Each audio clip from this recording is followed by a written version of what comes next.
Kenapa Malaysia boleh masuk dalam case ini guys? Sedangkan Maldives dengan Malaysia itu cukup jauh. Dan di sekitarannya kan negara-negara besar banyak gitu loh. Kenapa Malaysia cuy? Kenapa? Gak habis pikir aku cuy. Negara kecil gitu tapi berani banget jika ada misi-misi yang sebegini cuy. Gila. Respect terbaik. Yo, what's up guys, assalamualaikum, salam sejahtera semuanya guys. Apa kabar cuy? Semoga selalu dalam keadaan baik dan semoga selalu dilimpahkan rezekinya, amin ya robbal alamin. Oke, ini requestan juga daripada teman-teman ya. Dan ini misi rahasia bantuan komando Malaysia guys. Jadi tak habis-habis cuy ya, sebab ada scene-scene heroik Malaysia yang menyelamatkan US guys ya, waktu apa namanya dulu itu guys ya, yang di bantuan dulu itu ya, Black Hawk Down. Nah itu gue sempet lupa sih. Padahal itu fenomenal banget, yang dimana Amerika bahkan waktu itu dia nggak mengakui nih yang nyelamatin Malaysia gitu ya, tapi ada askar sendiri yang bercerita ternyata Malaysia cili padi cuy, berani banget ya tentaranya guys ya. Dan ini ada lagi nih, yaitu misi sulit nih, misi rahasia di Maldives. Jadi seperti apa videonya, link ada di deskripsi guys, jika kalian mau nonton videonya langsung. Tak perlu beli masa lagi, kita gaskan. Malaysia Secret Mission. Ngeri sih ya. Bayangkan sebuah negara kecil yang dikelilingi lautan, sebuah kepulauan indah bernama Maldives. Ternyata tetapi pada tahun 1988, ketenangan pulau itu telah diganggu oleh satu cubaan rampasan kuasa yang hampir menggulingkan kerajaan mereka. Di dalam situasi genting ini, sebuah negara yang jauh di Nusantara, iaitu Malaysia, telah tampil menawarkan bantuan yang tidak semua orang tahu. Salut cuy. Untuk pengetahuan, Maldives adalah sebuah negara kepulauan di Lautan Hindi dengan ekonominya bergantung kepada pelancongan dan juga perikanan. Pada tahun 1988, mereka telah menghadapi satu krisis besar apabila satu kumpulan pemberontak dikatakan didalangi oleh unsur luar cuba untuk mengambil alih kuasa melalui rampasan tentera. Kabar menarik buat teman yang suka pakai Dreamina. Jadi yang terbaru sekarang ini ada model gambar terbaru ya, yaitu ketegangan telah meningkat dan kerajaan Maldives berada di dalam keadaan yang sangat genting. Mereka memerlukan sokongan segera bagi mempertahankan kedaulatan negara mereka. Jadi bagaimana pula Malaysia boleh masuk di dalam cerita ini? Jap guys ya, tunggu. Ini kenapa Malaysia boleh masuk dalam case ini guys? Sedangkan Maldives dengan Malaysia itu cukup jauh. Dan di sekitarannya kan negara-negara besar banyak gitu loh. Kenapa Malaysia cuy? Kenapa? Gak habis pikir aku cuy. Pada ketika itu, Malaysia belum lagi gah sebagai negara besar di arena ketenteraan. Tetapi sudah pun dikenali sebagai negara yang stabil dan berdaya saing. 88 melalui saluran diplomatik dan ketenteraan, Malaysia telah menawarkan bantuan ketenteraan kepada Maldives. Ianya bukan penghantaran tentera secara besar-besaran, akan tetapi sokongan taktikal dan juga latihan yang kritikal. Malaysia dikatakan turut membantu di dalam aspek perisikan dan menyediakan latihan keselamatan kepada pasukan keselamatan Maldives agar mereka dapat menghadapi ancaman di dalam negara mereka dengan lebih berkesan. Membantu dia di antara misi rahsia yang jarang diketahui. Ramai orang yang tidak tahu bahawa bantuan ini juga melibatkan beberapa pegawai ketenteraan Malaysia yang dihantar secara rahsia bagi bekerjasama dengan pihak keselamatan Maldives. Mereka telah melatih pasukan keselamatan Maldives daripada segi taktikal, kawalan risiko dan juga strategi menentang pemberontakan. Tugas mereka bukan sahaja latihan biasa, akan tetapi berkongsi pengalaman Malaysia di dalam menghadapi ancaman komunis dan juga gerakan pemberontak di negara kita sendiri. Okey. Sebaik sahaja menerima permintaan bantuan, Malaysia telah menghantar pasukan khas kecil yang terdiri daripada pegawai dan instruktur berpengalaman daripada tentera darat dan juga pasukan gerakan Dikirim yang terbaik, guys ya. Misi utama mereka adalah menilai keadaan semasa, mengenal pasti keperluan dan merancang program latihan taktikal yang sesuai. Mereka telah berhubung rapat dengan pegawai keselamatan Maldives bagi memahami ancaman, struktur pasukan dan juga senjata yang ada. Okey. Pembentukan pusat latihan. Malaysia telah membantu untuk membentuk pusat latihan taktikal di lokasi strategik dekat dengan ibu negara Maldives, iaitu Malé. Lokasi ini telah dipilih supaya mudah akses tetapi cukup jauh bagi keselamatan operasi. Iyalah, biar Di dia ada antara yang fasiliti tahu, latihan yang dibina adalah termasuk tempat latihan menembak dan sasaran bergerak, kawasan simulasi peperangan bandar, urban combat, laluan halangan bagi latihan ketahanan fizikal dan juga ketangkasan, bilik kelas bagi teori dan juga perancangan taktikal, latihan asas dan kemasukan pasukan. Latihan bermula dengan asas seperti disiplin ketenteraan, kawalan senjata, penggunaan peluru hidup dan latihan menembak sasaran statik dan juga bergerak. Ini sangat penting kerana ramai anggota keselamatan Maldives kurang berpengalaman di dalam taktik peperangan moden. Masih belum. Kemudian faham latihan waktu itu terfokus ya. kepada taktik bertempur di kawasan bandar, seperti pergerakan berpasukan, kawalan sudut, serangan dan juga pertahanan bangunan.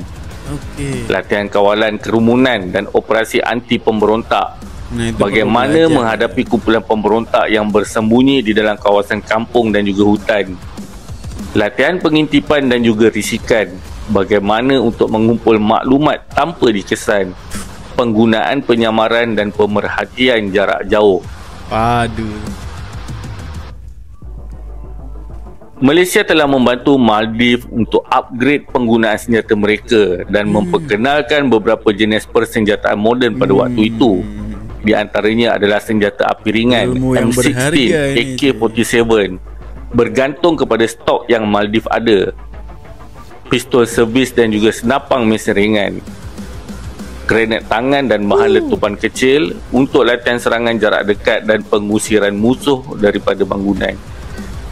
Senjata anti pemberontak. Malaysia telah menunjukkan teknik penggunaan mortar ringan dan juga bazooka bagi serangan jarak jauh pada posisi pemberontak. Latihan juga turut merangkumi cara penyelenggaraan senjata supaya tahan lama dan juga selamat digunakan. Simulasi serangan dan latihan taktikal lengkap. Selepas asas dan penguasaan senjata, latihan meningkat kepada simulasi penuh operasi bagi menumpaskan rampasan kuasa dan pemberontakan. Operasi pasukan helang, iaitu komando bagi menembusi kawasan musuh. Operasi rondaan dan kawalan perimeter kawasan sensitif. Taktik perlindungan pemimpin dan juga aset penting kerajaan Maldives. Latihan komunikasi dan koordinasi menggunakan radio dan juga kod isyarat. Ini Untuk pengetahuan, kesemua kesemua latihan ini telah dikendalikan oleh pegawai Malaysia yang berpengalaman. dikirim yang Ianya bagi berpengalaman. memastikan penerapan disiplin dan juga strategi yang betul. Latihan kecemasan dan pengurusan krisis. Malaysia juga turut mengajar bagaimana mengendalikan situasi kecemasan seperti evakuasi warga awam dan juga pemimpin, perbatan medan dan juga bantuan pertama. Ini penting bagi kesiapsiagaan pasukan keselamatan Maldives menghadapi apa sahaja kemungkinan di dalam keadaan yang tegang. Betul. Pemantauan dan penambahbaikan ini berterusan. Sepanjang misi bantuan, Malaysia telah kekal berhubung dengan Maldives bagi memantau prestasi latihan dan operasi sebenar, memberi tunjuk ajar berterusan bagi memperbaiki kelemahan taktikal, menghantar pakar tambahan jika diperlukan. Apakah kesan dan hasil bantuan oleh Malaysia? Bantuan Malaysia telah membantu Maldives bagi menstabilkan keadaan dan menghalang pemberontak daripada berjaya. Ini Rampasan kuasa poinnya, itu guys. akhirnya telah gagal Nah, dan keamanan kembali telah pulih. Nah, Kerjasama ini juga membuka jalan bagi hubungan pertahanan yang lebih erat di antara kedua-dua negara. Selain itu, Malaysia telah belajar banyak perkara baru daripada pengalaman ini, seperti menambah baik strategi keselamatan dan latihan di dalam negara.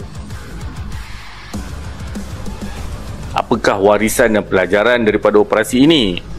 Walaupun misi ini jarang diperkatakan, ia adalah bukti bahawa Malaysia bukan sahaja sebuah negara yang memberi tumpuan kepada pembangunan ekonomi, tetapi juga mampu memberi sumbangan penting di dalam keamanan serantau. penting banget itu, Pak.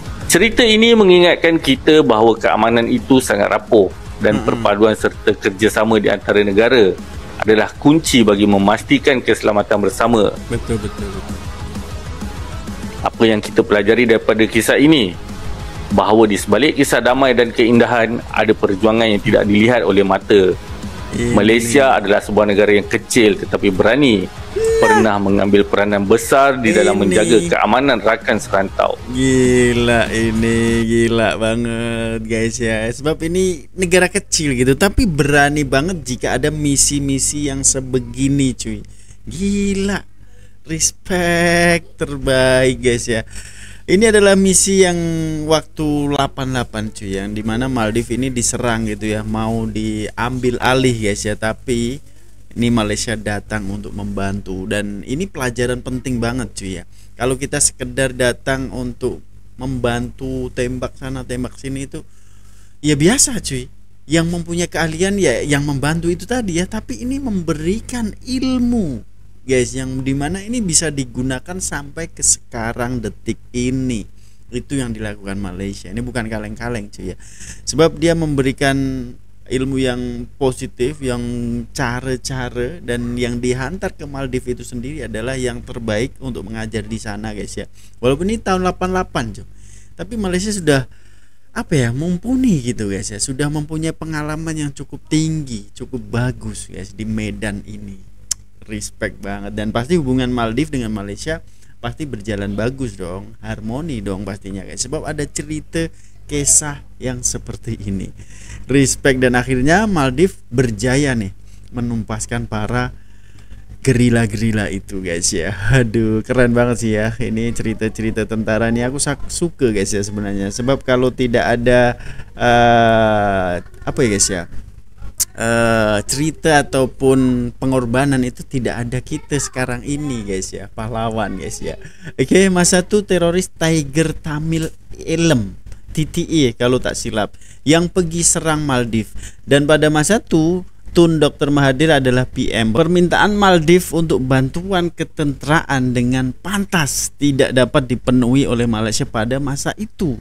Dengan ketidakupayaan Malaysia membantu Maldives pada masa itu telah membuka ruang dan ilham kepada ATM untuk membentuk pasukan atur gerak cepat. Wih, ini menimbulkan strategi baru gitu ya, yaitu 10 brigade para. Dan pada tanggal 10/10/94 Tun Dr. Mahathir PM secara resminya telah menganugerahkan Maroon Beret, yaitu beret merah itu ya guys ya, kepada anggota ketumbukan 10 brigade para ini. Dan batalion pertama yang menjadi pionir ialah batalion ke-8 Regimen Ranger di Raja Para. Terbaik. Jadi setelah itu Malaysia langsung menumbuhkan ya para ini, dan terlahirlah para sampai sekarang guys ya, yang dimana para beret merah cuy. Beret merah ini sulit banget loh untuk didapatkan guys ya. Jadi yang mempunyai beret merah ini benar-benar bukan kaleng-kaleng bro. Dan untuk para taruna yang pengen mendapatkan beret merah itu pun perjuangannya bukan main cuy, berat banget guys. Jadi terbaik Malaysia selalu memberikan hal yang positif kepada negara lain guys ya. Walaupun nih jauh banget daripada Maldives dengan Malaysia, ini kan jauh banget, dan di sekelilingnya Maldives ini banyak negara lain cuy, tapi Malaysia lah yang dituju. terbaik guys ya. Jadi menurut kalian seperti apa cuy kisah ini? Tinggalkan komentar terbaik Anda ya. Mungkin sekian dulu untuk perkongsian kali ini. Jumpa di video hadapan guys. Assalamualaikum warahmatullahi wabarakatuh. Bye bye.